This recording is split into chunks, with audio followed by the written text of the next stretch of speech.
Mais um programa Saúde é Tudo, aqui pela sua TV União. Hoje nós vamos falar sobre o futuro da carreira médica. Então nós convidamos o Dr. Hiroshima, que é médico, é oftalmologista, professor da disciplina de oftalmologia na Universidade Federal do Rio Grande do Norte e professor de medicina da UNP. Ele também faz parte lá da Liga contra o Câncer e tem livros publicados na área médica e patentes registradas na área de tecnologia.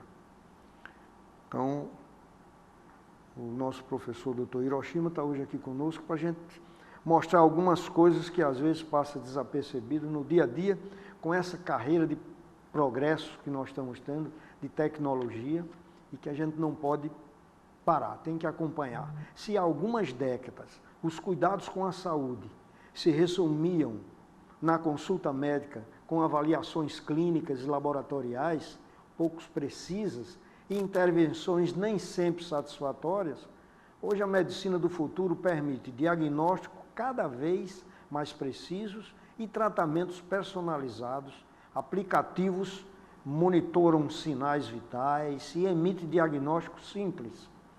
Profissionais da saúde têm amplo acesso a dados sobre o estado físico dos pacientes, que já conseguem saber quais doenças terão ao longo da vida e podem tratá-las de acordo com as especialidades dos seus genes, tudo de forma rápida e certeira.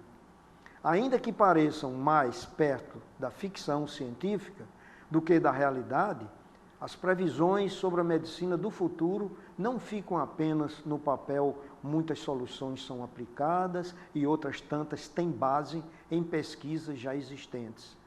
Qual o conceito da medicina do futuro? A medicina do futuro pode ser conceituada como uma evolução do conhecimento médico, juntamente com o desenvolvimento e domínio das tecnologias de ponta. Está inserida dentro do contexto de health, que reúne as inovações em diferentes segmentos da saúde. São várias frentes nessa nova medicina que auxiliam os pesquisadores e os profissionais da saúde. Para garantir melhor especificidade, precisão e sensibilidade dos produtos, as tecnologias em saúde investiram muito em equipamentos, procedimentos e medicamentos que devem estar sempre em evolução e sendo constantemente investigadas antes de validadas e aplicadas nos pacientes. Como a tecnologia é aplicada?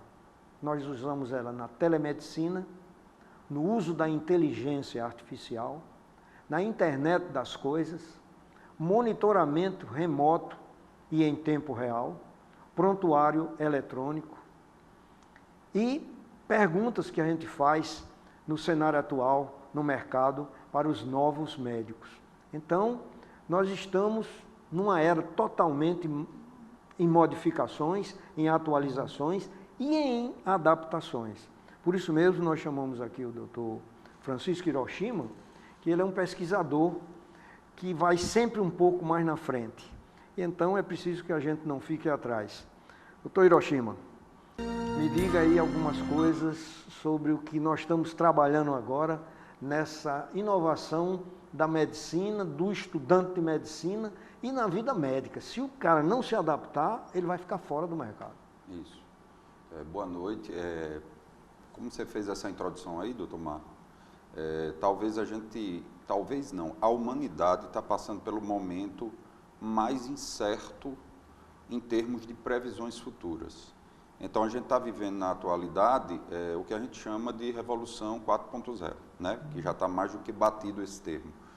Mas, como na primeira Revolução Industrial nós tínhamos o vapor como representante, na segunda a energia elétrica e o motor a combustão, e na terceira a internet e a computação, nesse a gente não tem como identificar uma coisa, porque são tantas coisas juntas que, ao mesmo tempo, elas interagem umas com as outras, e como o senhor falou bem, a medicina vem mudando, e ela vai mudar não só para quem já está no mercado, imagina para quem está entrando. Então, se quem já está estabelecido no mercado está apreensivo da incerteza do que será o futuro, né? Imagine os novos médicos que estão ainda para se formarem, olhando para esse futuro incerto, e a grande pergunta é o que fazer, né? O que fazer diante dessa incerteza? Então, hoje, a gente tem várias coisas que a gente pode fazer uma previsão futura, mas de forma nenhuma a gente tem como dizer como vai ser o futuro. Dá para fazer um exercício bem rápido. Se a gente voltar um pouquinho no tempo, e se a gente ver que o iPhone foi lançado em 2007, isso se popularizando no Brasil alguns anos depois, então a gente tem aí em média 8 a 10 anos, né, comparando com hoje, que não tínhamos WhatsApp, não tínhamos Facebook, não tínhamos Instagram, não tínhamos Uber, não tínhamos iFood. Imagine tirar todas essas ferramentas hoje do cidadão. O WhatsApp deu uma pane alguns meses, de algumas horas, e o mundo ficou atônito, né? Então você imagine, daqui para 5 anos, daqui para 10 anos, a gente não tem como prever o que vai acontecer. Mas uma coisa é certa, vamos ter que se adaptar a esses novos tempos. Tanto os velhos, que estão na carreira já, como os novos que estão entrando. Aí eu perguntaria, qual o cenário atual do mercado para os novos médicos? Boa pergunta. O cenário hoje na medicina, a gente tem, eu diria que nós temos 2 pontos de instabilidade. O principal, falando um pouco para os nossos alunos, né, que estão se formando agora, o principal é a mudança de mercado.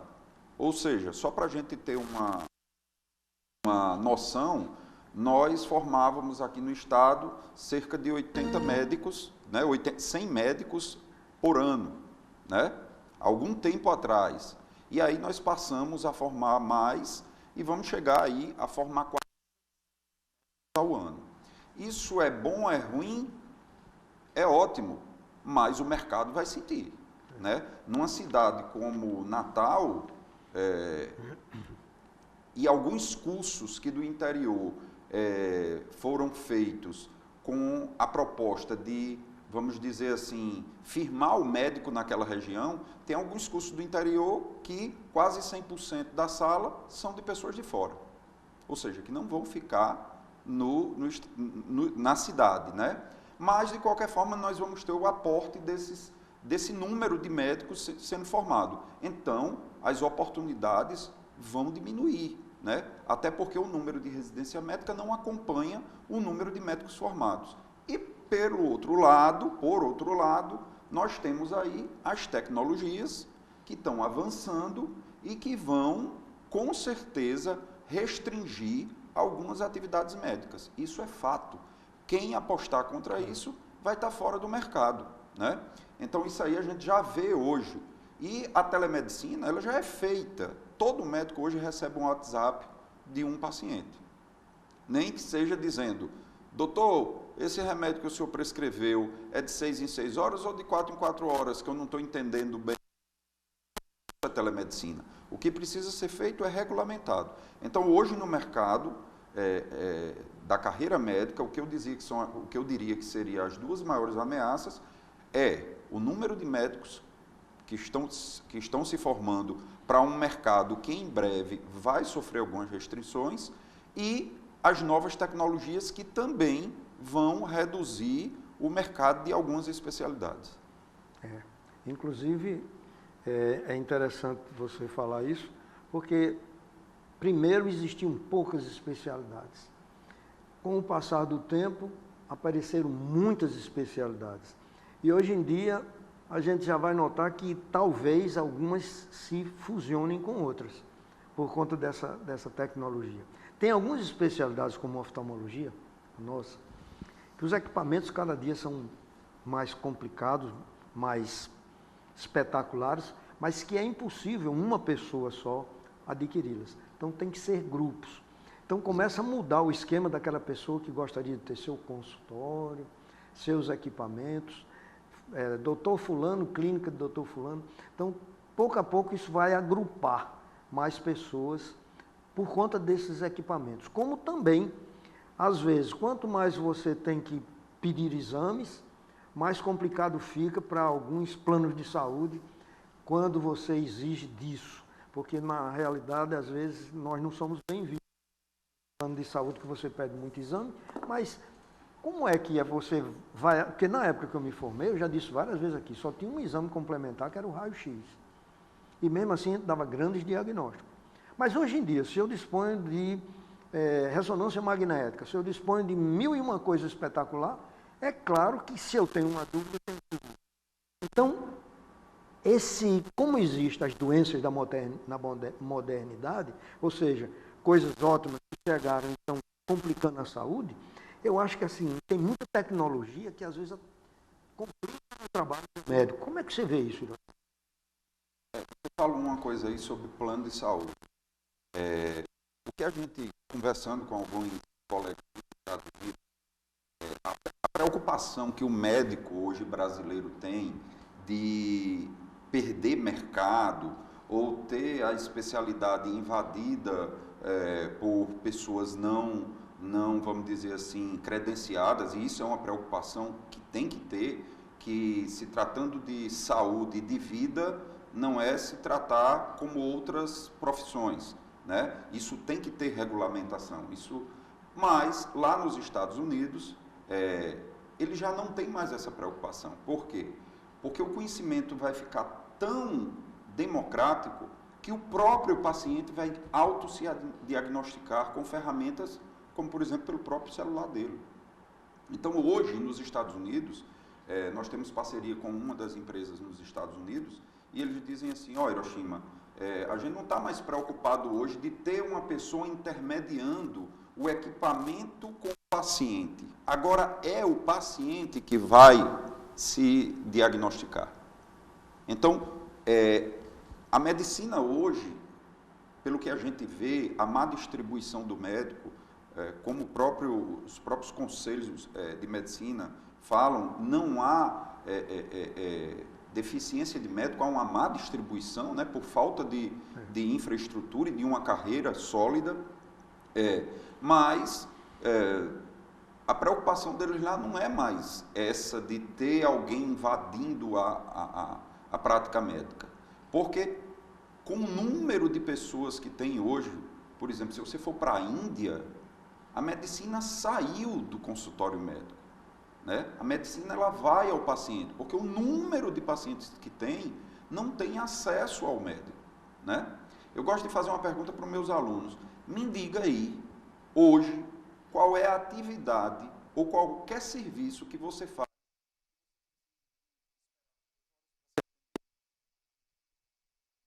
Talvez os telespectadores se lembrem médico. E lembre outro. Se você lembrar outro, é um serviço insatisfatório. Ou seja, é uma fila de banco que se reclama, é uma fila de outra instituição que não funciona. Então, para você ver como a medicina ela está sendo a última fronteira que vai ser atingida pela tecnologia. Por quê? Porque as outras profissões já passaram por isso faz décadas. Ou seja, as outras profissões já passaram por isso faz tempo. Agora, a medicina está chegando agora nessa situação porque a tecnologia vai invadir e vai acontecer, quer queira, quer não. Em nenhum momento da história da humanidade, a tecnologia veio para não melhorar o índice de desenvolvimento humano. Isso nunca aconteceu. Então, assim, o que a gente fala para os nossos alunos e para os colegas que nos procuram para conversar é que a tecnologia ela já chegou, né? A gente vai precisar abraçá-la e o médico não é recomendado se afastar dela, ao contrário, é para estar dentro, porque hoje nós temos dois tipos de concorrência, isso é bem interessante.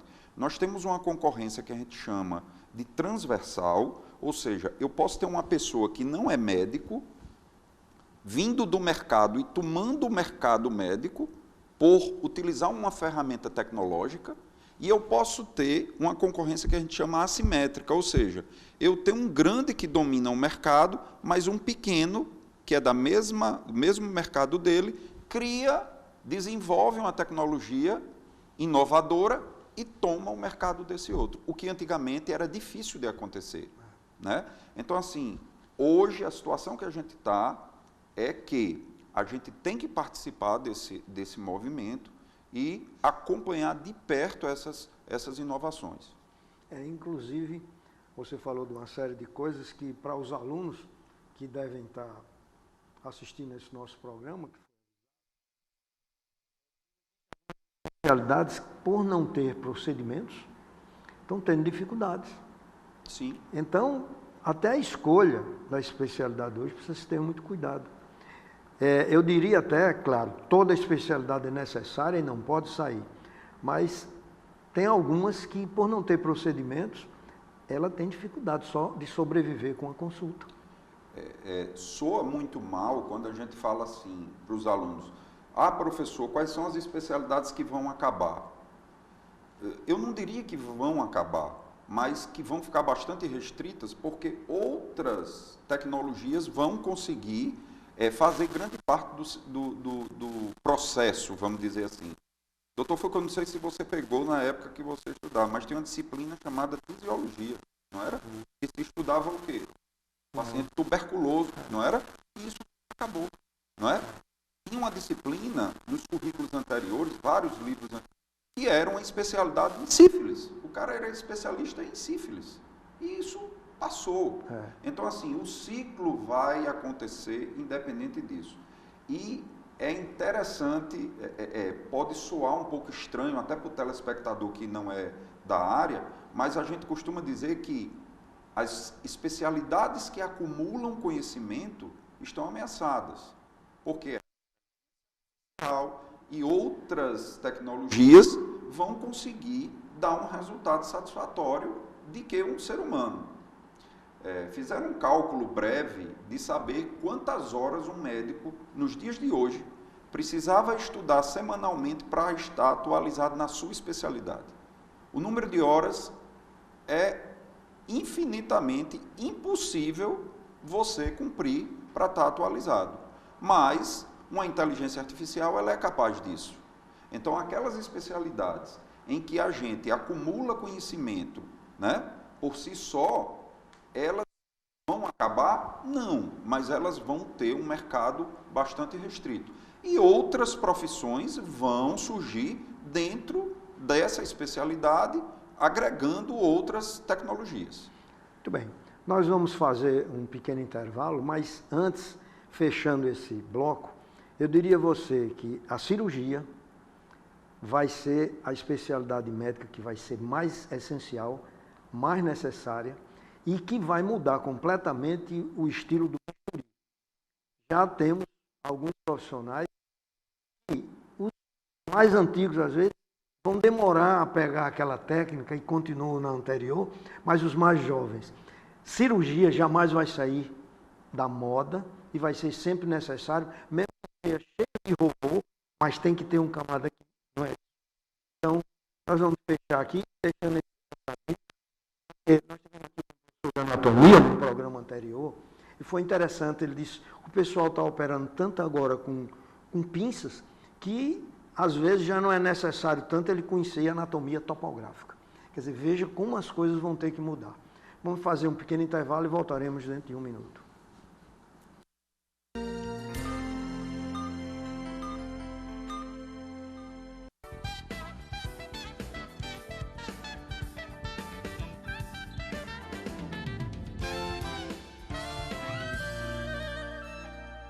As lojas Sorvetes Finos, em parceria com a Esther Bom, estão realizando a 3ª edição da campanha Casquinha do Bem. Por apenas R$ 2,50, você estará se deliciando de uma casquinha com os mais diversos sabores e colaborando com o Grupo de Apoio à Criança com Câncer, GAC. Passe nas lojas das Sorvetes Finos, peça uma casquinha do bem ou compre um voucher durante todo o mês de setembro e outubro e contribua para a felicidade dessas crianças.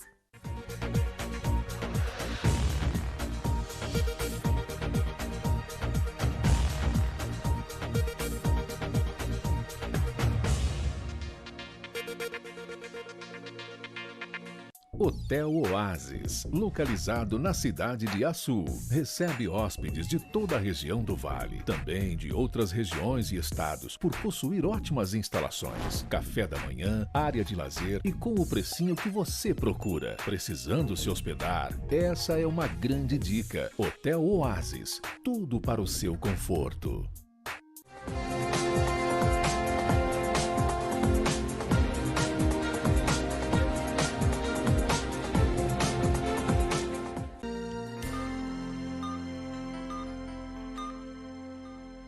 Estamos voltando com o segundo bloco do programa Saúde é Tudo, hoje falando sobre o futuro da carreira médica.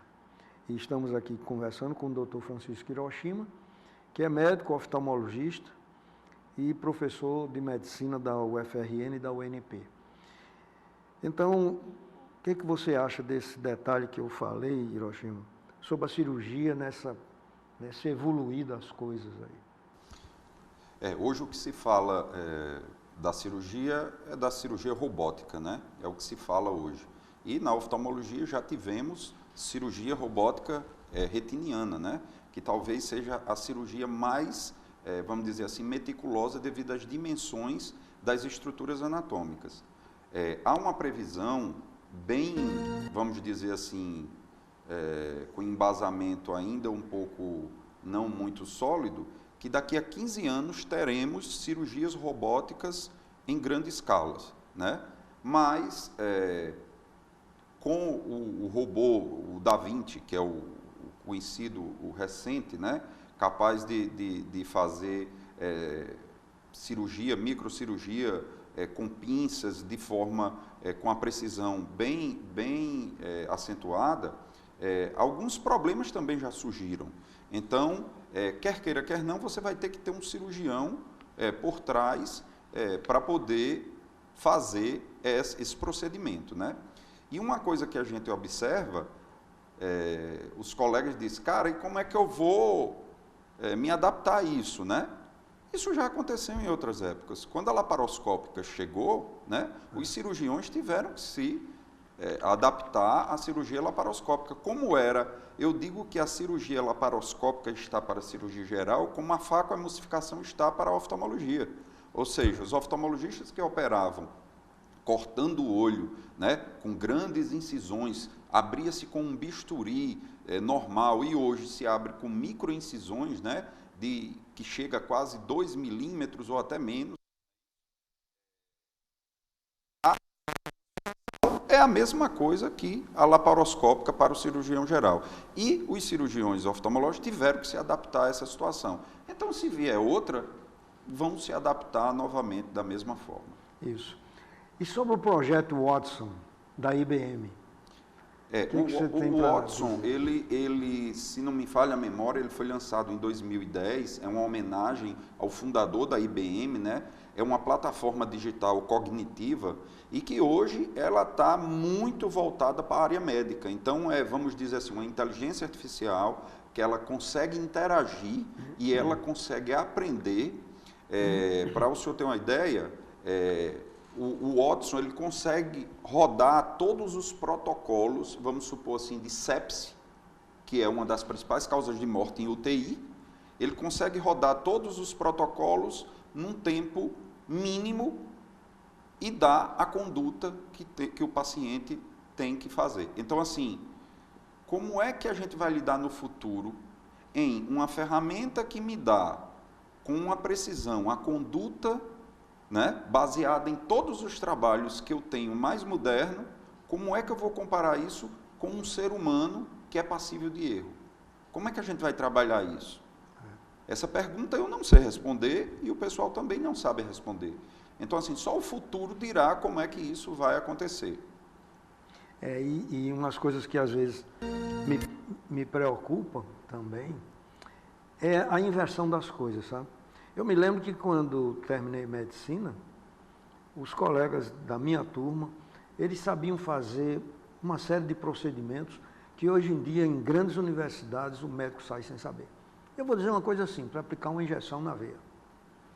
Então, foi se passando esses procedimentos para o enfermeiro. E hoje você chega no hospital, às vezes, você é o cirurgião, mas tem equipamentos que só o enfermeiro é quem sabe manusear. Então, eu acho assim que tem umas coisas que é preciso ser revistas. Hoje você entra no hospital, Hiroshima, você não vê um médico. Hoje quem está administrando o hospital, quem está atendendo o paciente é o enfermeiro. O médico desapareceu do hospital. Então, eu acho que deveria ser uma coisa presente, porque para o paciente ainda é importante a presença do médico e para o procedimento, seja ele qual for, o médico pode até não fazer, mas ele tem que ter conhecimento. Saber que aquele botão que apertar pode causar isso ou aquilo.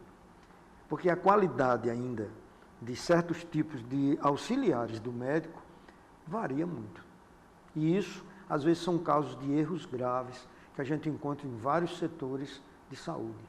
Como você vê isso com esse aumento progressivo dos aparelhos digitalizados? Isso aí foi, vamos dizer assim, da minha geração um pouco mais para trás, né, essa proliferação de equipamentos médicos, que isso aí vai continuar acontecendo, mas tem um detalhe. Quando a gente fala em conceito mais moderno de inovação, eu sempre falo isso, quando a gente fala em inovação, a gente pensa logo em algo tecnológico, e não é bem assim. Eu posso ter uma inovação, ela geralmente está associada à tecnologia, mas nem sempre. Então, assim, essa era de equipamentos muito caros, em que o médico comprava vários equipamentos e se valia desses equipamentos, né, até como, às vezes, como propaganda, isso a tendência é desaparecer. Por quê? Porque, como falei no outro bloco, o paciente, o próprio paciente, vai ter condições de se diagnosticar. E o conceito de inovação mais moderno hoje é mudança de comportamento. Então, como é que eu posso chamar hoje de inovação um equipamento que custa $1 milhão e que eu só não consigo operar a grande parte da população porque não tem condições de pagar esse equipamento? Então, isso eu posso chamar de inovação? Posso, de inovação tecnológica. Mas para o conceito atual da medicina, isso é inacessível para a população. Então, vai se chegar um tempo, é o que os futuristas dizem, que tem um livro muito interessante, que é mais ou menos assim o título, Doutor, o paciente vai lhe atender agora. Ou seja, a coisa vai se inverter. A medicina ela vai ter que sair de dentro do consultório e de dentro dos hospitais, porque não tem mais como você ir para um médico, esperar 2 horas para receber uma receita que, através de outras ferramentas, você tem condições de ter. Doutor Foucault, é uma coisa bem simples. E isso, assim, nós precisamos ter regulamentação, nós precisamos ter as classes... Pessoas que precisam de receita de remédio controlado. Se eu não fosse médico e tivesse colegas para passar alguns medicamentos, essas pessoas teriam que ir de 15 em 15 dias num consultório médico. Isso no tempo em que eu chamo um táxi pelo celular e acompanho quando ele chega e eu não ponho a mão na carteira para pagar, isso é inadmissível. Ou seja, como é que eu preciso ir de 15 em 15 dias para pegar uma receita de papel para comprar um remédio? Nos tempos de hoje, isso é inadmissível. Então, assim, a tecnologia ela vai acontecer e o grande esforço do médico é tentar regulamentar isso. Mas que ela vai acontecer, vai. Isso aí só o tempo dirá. Eu queria também saber, Hiroshima, qual é a sua opinião pessoal sobre a telemedicina. Por quê? Porque assim que ela surgiu, parecia ser uma coisa, na minha visão, uma coisa maravilhosa. Aí de uma hora para outra ela começou a ser utilizada indevidamente por outros grupos que nem eram médicos. Então, como é que isso, no seu entender, a telemedicina, como é que ela deveria ser? A gente participou de uma reunião no início desse ano, em fevereiro, em que estavam presentes o Conselho Federal de Medicina, o Conselho Regional de São Paulo, a Associação Paulista de Medicina, o Conselho Brasileiro de Oftalmologia, um representante da Câmara dos Deputados, e tudo isso foi para discutir essa regulamentação da telemedicina. A grande crítica é que essa regulamentação ela foi feita de uma forma, vamos dizer assim, como se diz, assodada, apressada. Quando você lia a resolução, dava a impressão de que quem fez aquilo não era médico. Termos como sinal e sintoma, inadequadamente. Então você via que quem escreveu parecia que não era médico. Então qual era a grande preocupação?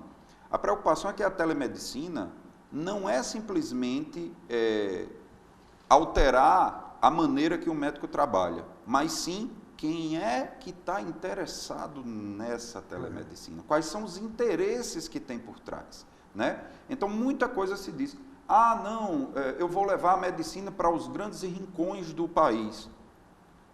O representante da Câmara dos Deputados, que é lá da região norte, né, disse, mas na cidade que vocês estão querendo levar a telemedicina, não chega nem internet, como é que vocês vão fazer telemedicina? Então, são certas coisas que a gente precisa primeiro melhorar a infraestrutura, né, e fazer uma regulamentação adequada, participando cada conselho, né, para orientar e dar sugestões, para aí sim estabelecer. Mas que a telemedicina, eu creio que seja uma realidade, isso aí eu concordo plenamente. É isso aí. Nós vamos fazer mais um intervalo e no terceiro e último bloco nós vamos mostrar mais detalhes sobre uma coisa que a gente escuta muito, mas que o Dr. Hiroshima vai nos explicar melhor, que é a inteligência artificial. Voltaremos dentro de um minuto.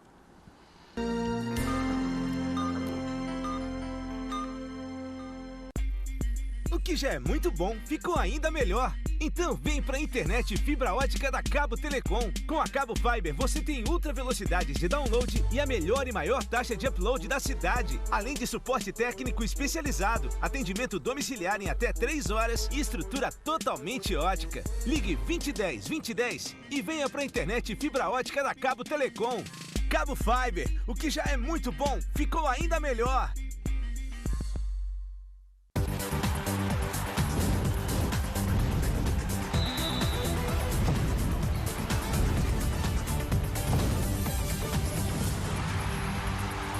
As lojas Sorvetes Finos, em parceria com a Esterbom, estão realizando a terceira edição da campanha Casquinha do Bem. Por apenas R$ 2,50, você estará se deliciando de uma casquinha com os mais diversos sabores e colaborando com o Grupo de Apoio à Criança com Câncer, GAC. Passe nas lojas da Sorvetes Finos, peça uma Casquinha do Bem ou compre um voucher durante todo o mês de setembro e outubro e contribua para a felicidade dessas crianças.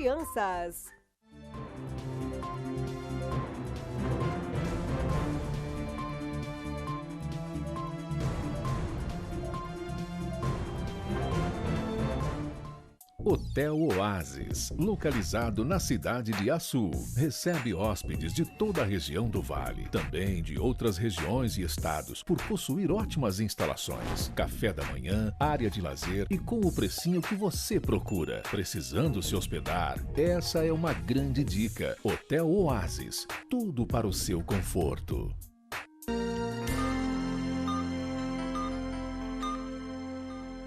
Estamos começando o terceiro e último bloco do programa Saúde é Tudo, hoje falando sobre o futuro da medicina, da carreira médica, com tantas inovações, tanto na parte de ensino das universidades, que às vezes chocam os mais antigos, né? E a tecnologia que está aí para nós vermos. Nós vamos ver um pequeno tape que vai nos dar mais algum detalhe para a gente poder conversar nesse terceiro e último bloco.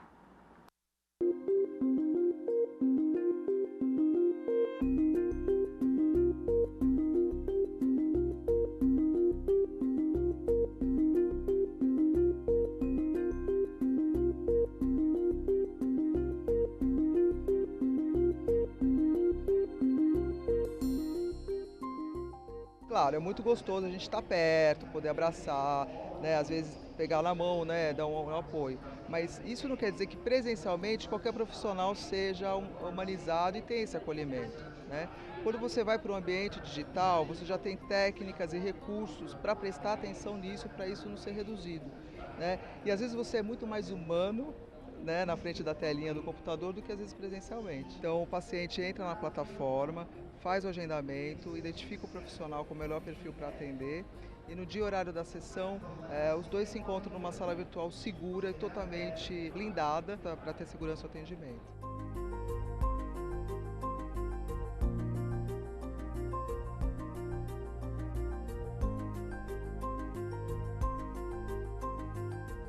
E você consegue, por exemplo, fazer exame do ouvido do paciente. Você consegue fazer horoscopia, que é olhar a garganta do paciente.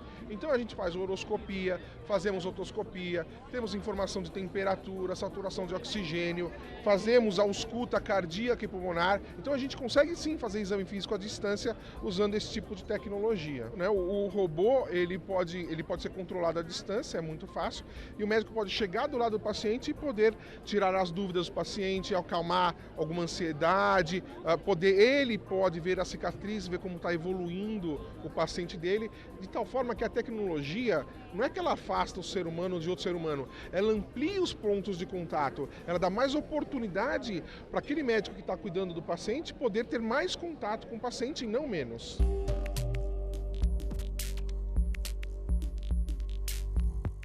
Esse carrinho a gente coloca lá no pronto-socorro, não importa onde esse pronto-socorro esteja localizado pelo Brasil. E através desse carrinho, como a gente pode ver aqui ao vivo, nós temos um médico e esse médico especialista ele vai dar suporte para o paciente e para o médico local.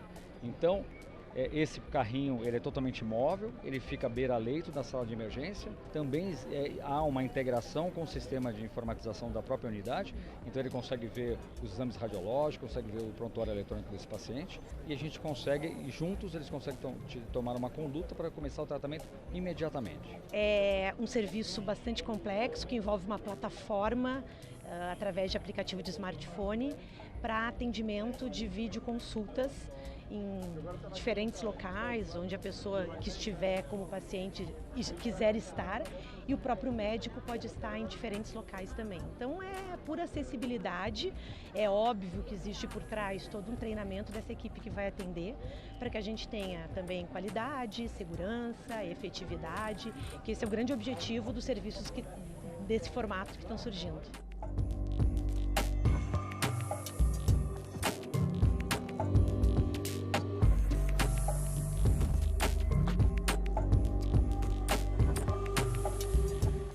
Por exemplo, a inteligência artificial ajuda nesses 3 pilares. Então, por exemplo, no lado do médico que está laudando o exame, ela pode ajudar o cara a achar uma lesão mais rápido, ou até mesmo fazer uma recomendação se aquilo precisa de uma biópsia ou de uma cirurgia ou não precisa fazer nada. Do ponto de vista do médico solicitante, a gente pode ter inteligência artificial que ajuda ele na hora de pedir o exame. Poxa, eu tenho que pedir uma tomografia ou uma ressonância para ver esse cisto no rim.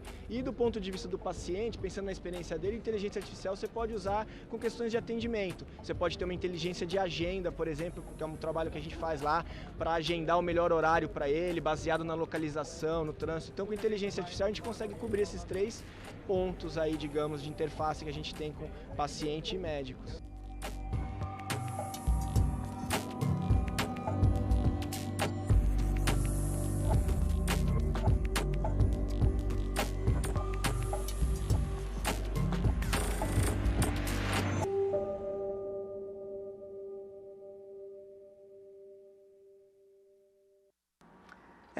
É muito bonito, né?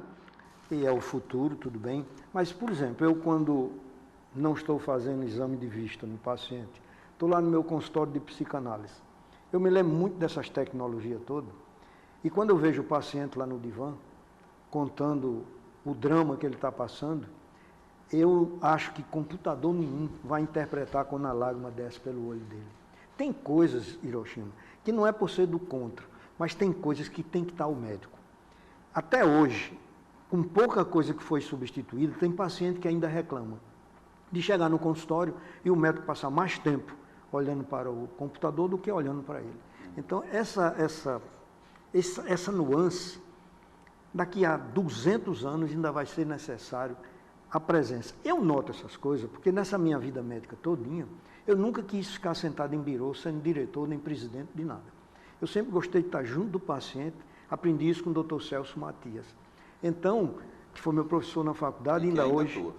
Então, eu acho assim, eu sempre estou lá vendo, quando eu vejo um negócio, eu comparo imediatamente com o paciente que eu vi hoje de manhã, que eu vi ontem. Tem coisas que o computador, pode ser que eu esteja enganado, mas não substituirá nunca a presença do médico. Tem algumas pessoas que chegam até a fazer uma previsão bem drástica, que daqui a algumas décadas vai se tornar mais caro você ter uma consulta presencial com o médico. De tanta tecnologia que a gente vai ter e tanto... Ou seja, você veja como é um pouco... Não estou dizendo que sou contra ou a favor, mas você veja como é um pouco contraditório. Nós falamos de humanização, humanização se pressupõe contato presencial, né, atenção, e a gente ao mesmo tempo está falando de telemedicina. O interessante desse filme, tem um pessoal que esteve até com a gente agora no Congresso em São Paulo, que é o pessoal da DASA, né? A gente tem que dizer que essas plataformas todas aí não são bem desse jeito que está aí, né? A regulamentação, ela preconiza que do outro lado tem que ter um médico também, né? Das duas pontas, né? A não ser que seja um retorno ou numa consulta de acompanhamento. Então, é isso que a regulamentação tem que ser feita, né? Mas eu creio que a telemedicina ela tem o local dela, ela tem, vamos dizer assim, bem regulamentada, ela vem para ficar e vem para trazer benefícios, principalmente para aquelas pessoas que precisam de pequenas orientações, né? Mas tem um trabalho que um hospital de São Paulo fez e que ele chegou numa determinada especialização e perguntou para os 5 especialistas: você acha que a telemedicina pode funcionar? E todos foram contra. Se vocês querem fazer um piloto e atenderam 3.000 pacientes, e desses 3.000 pacientes, 80 e poucos % conseguiu ser resolutivo pela telemedicina sem ser presencial. Uma outra porcentagem precisou ser vista pelo médico presencial. Vamos fazer uma analogia com a oftalmologia. São para alguns casos. Se eu tiver um topógrafo que possa ser feita a topografia pelo seu celular, e uma professora lá no interior do Rio Grande do Norte, ela possa fazer uma triagem, um dia de triagem do ceratocone e mandar isso para as nuvens para um professor da capital ver e dizer: todas as crianças estão normais, mas essas duas merecem ser vistas.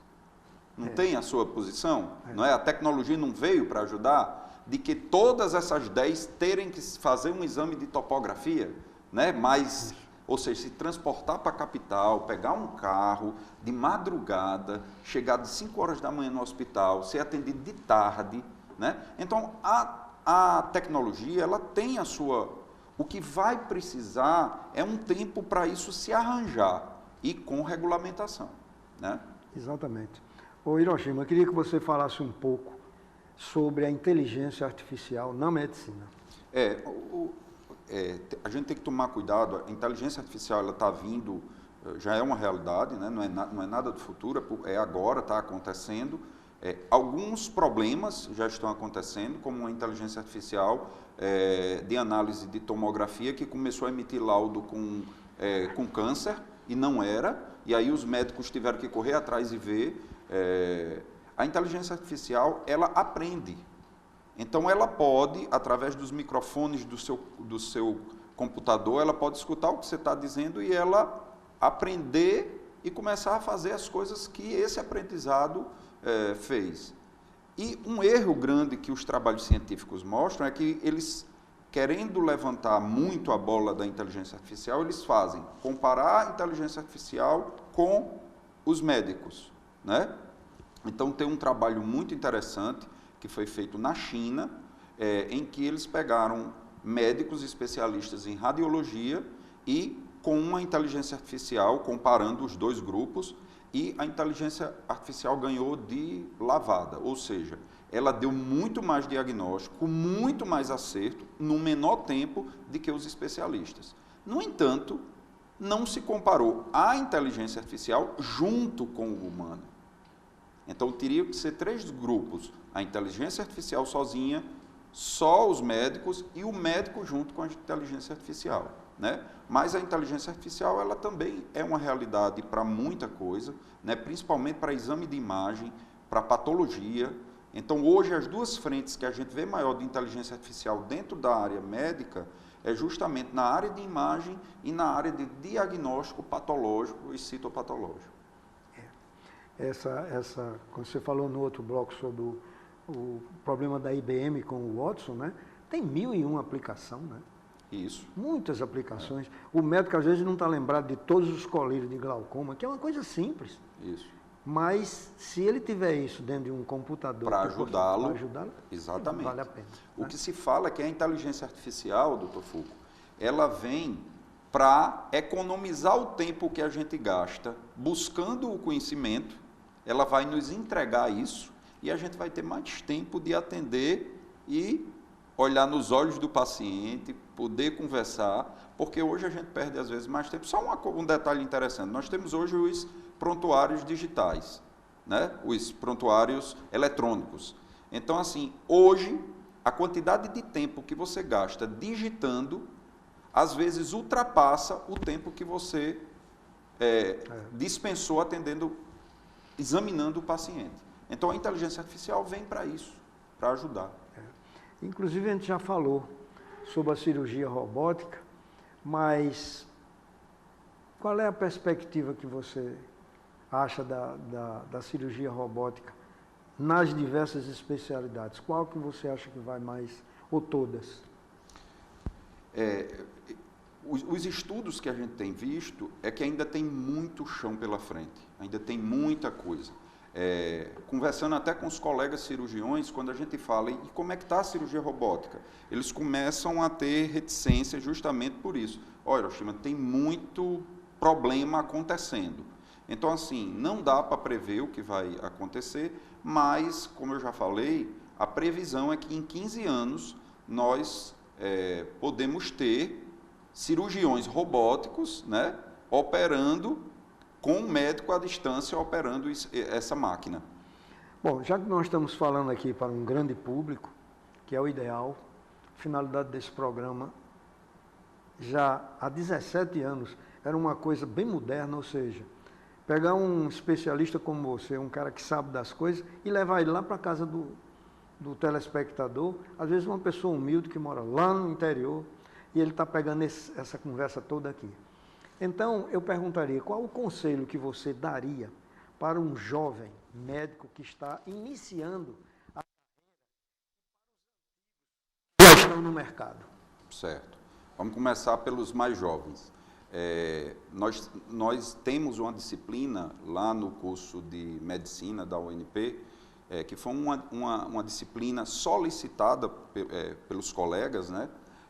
Que é justamente fazer o modelo de negócio da especialidade do acadêmico que está prestes a cair no mercado. Então, a gente ensina eles a fazer um modelo de negócio simples e muitos deles olham e dizem, professor, o mercado não está bom. Eu digo, isso tem que ser feito. Então, a primeira coisa, como a gente tinha antigamente um menino que a gente perguntava, o que é que você quer ser? Eu quero ser advogado, eu quero ser médico. Hoje não dá para dizer mais isso.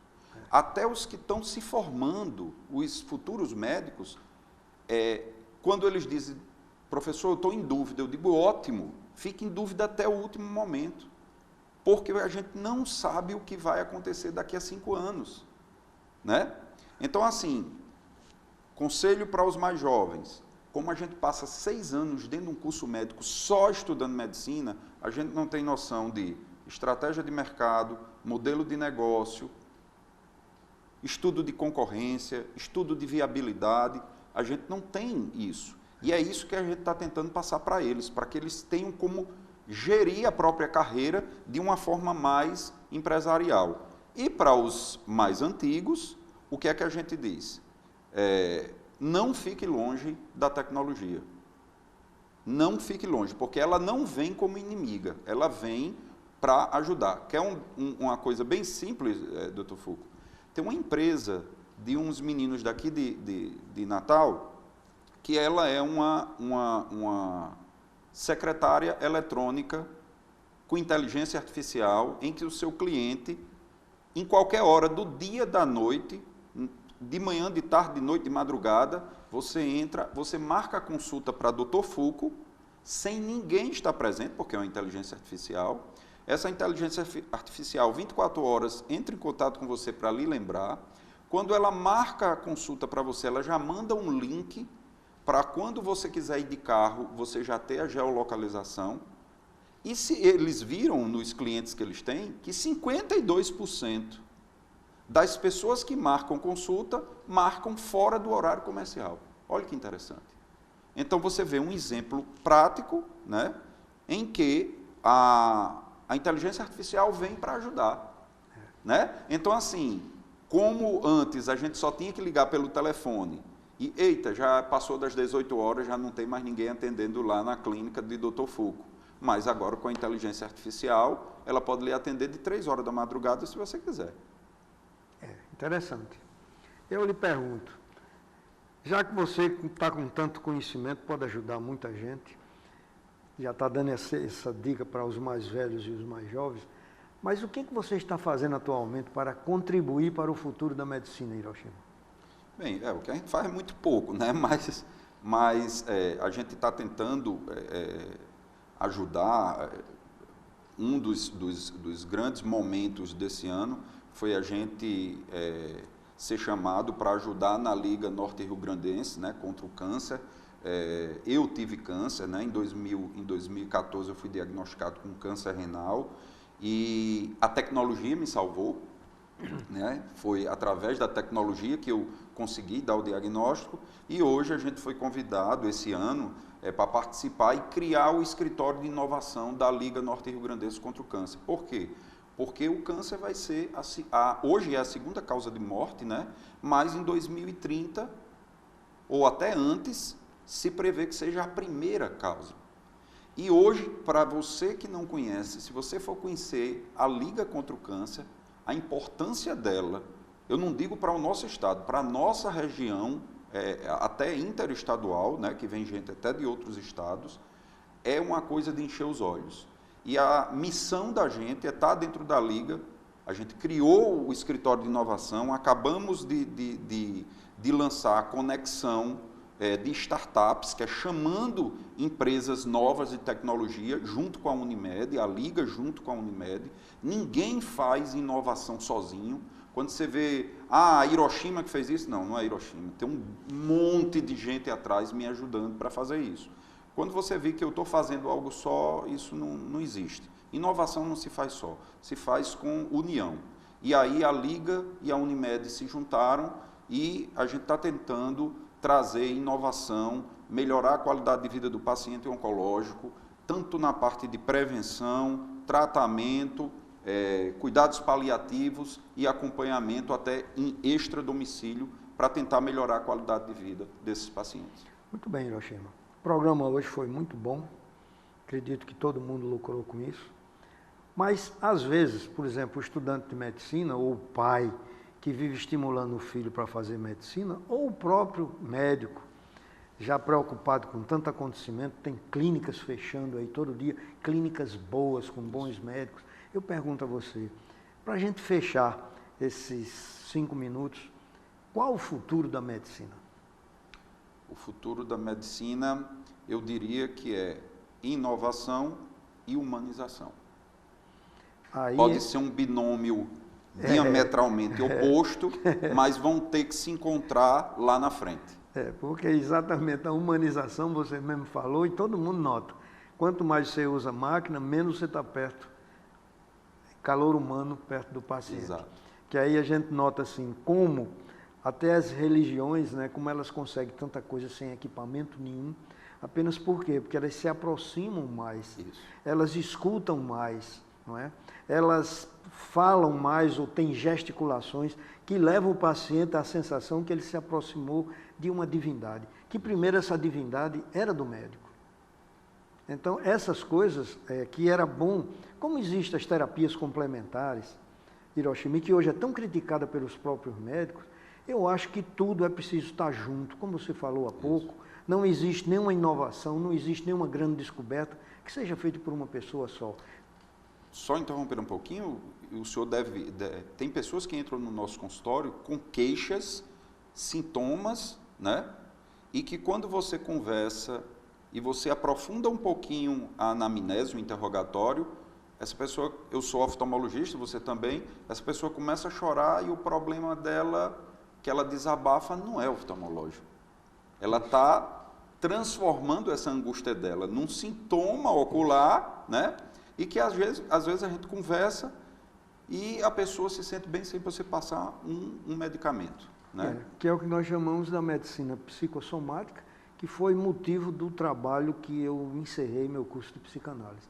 Foi sobre psicossomática, que é exatamente o choro, o ai, o me ajude, através de uma queixa que não é do órgão doente, e sim de um sentimento que não teve a quem se reclamar, né? Então, Hiroshima, muito obrigado por você ter vindo. Eu quero que você venha sempre aqui ao programa. Estamos à disposição. E a palavra final, eu queria que você encerrasse o nosso programa. Não, quero fazer uma mensagem para os angustiados estudantes de medicina do 12º período. Não se angustiem, né?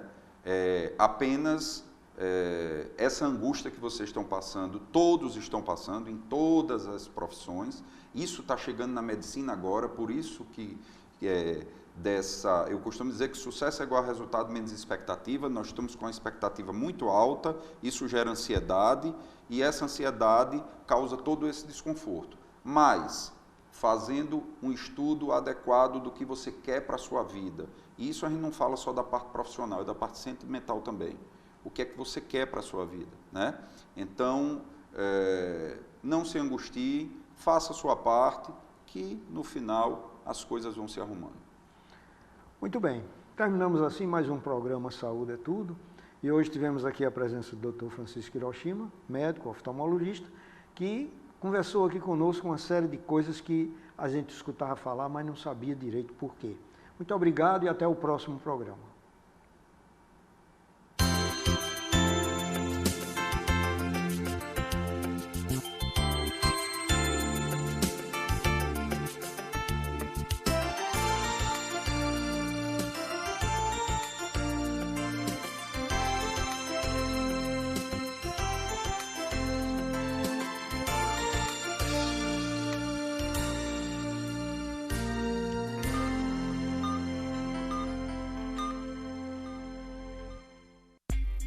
O que já é muito bom, ficou ainda melhor. Então vem pra internet fibra ótica da Cabo Telecom. Com a Cabo Fiber você tem ultra velocidades de download e a melhor e maior taxa de upload da cidade. Além de suporte técnico especializado, atendimento domiciliar em até 3 horas e estrutura totalmente ótica. Ligue 2010-2010 e venha pra internet fibra ótica da Cabo Telecom.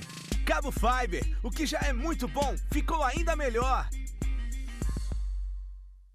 As lojas Sorvetes Finos, em parceria com a Esterbom, estão realizando a 3ª edição da campanha Casquinha do Bem. Por apenas R$ 2,50, você estará se deliciando de uma casquinha com os mais diversos sabores e colaborando com o Grupo de Apoio à Criança com Câncer, GAC.